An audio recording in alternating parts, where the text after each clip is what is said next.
When you grow up with an Italian Catholic mother in Brooklyn, going to church every Sunday is mandatory. And when you live just 2 blocks away from that church, there's really no excuse to get out of it. So every Sunday, my mother dragged us kicking and screaming, my brother and sister and I, to a Mass at Mary Queen of Heaven. And I hated it.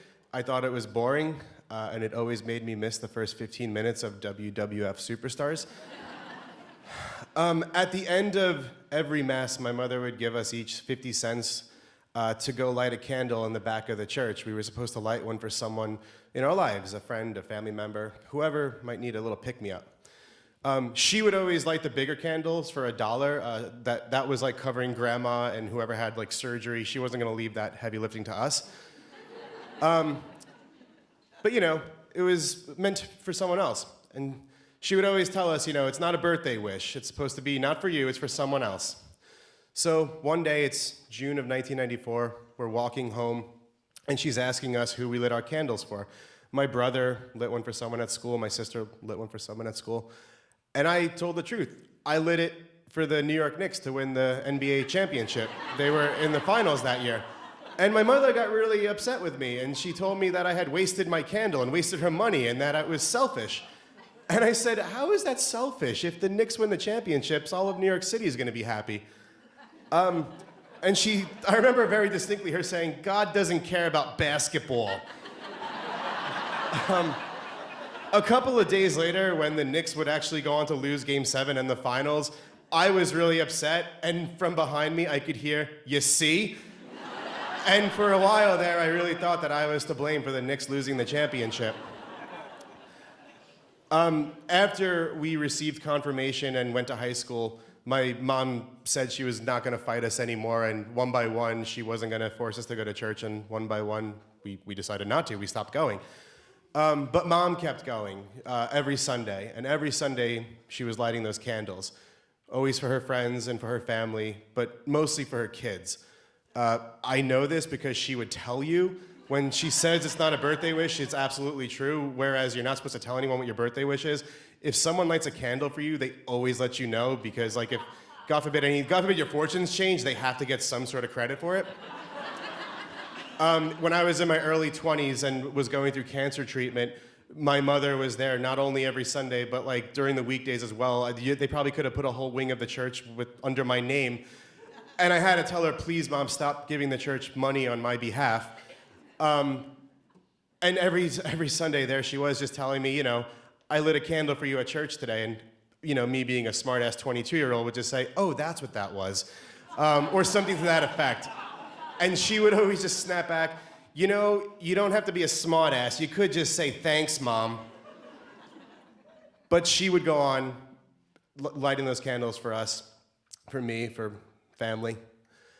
Back in June, my partner was diagnosed with colon cancer. And if you've ever been in the room when that happens, you feel all sorts of emotions. One of the feelings that really overpowers you is helplessness. You're at the mercy now of surgeons, oncologists, nurses, anybody, and you just don't know what to do to help.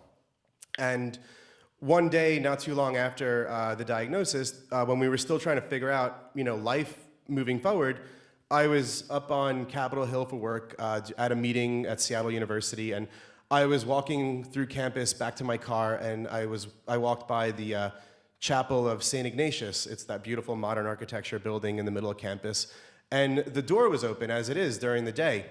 And right in the front there, you could see all the candles that they have. It's in front of a saint who I don't know. But, and I found myself inside, and I lit a candle for my person. I didn't get down on my knees, I didn't close my eyes, I didn't say a prayer. I didn't do much of anything other than light a candle, because my mother taught me that's what you do for someone that you love. That's what you do when you want to help them, but you don't know how.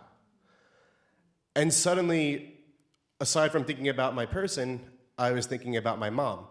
And I'm 10 years old, and I'm on Avenue M in Brooklyn, getting yelled at for doing a selfish deed. and finally understanding what my mother meant.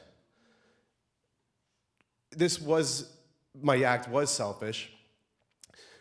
It was meant for people that mean more to you than just a basketball team or anything like that.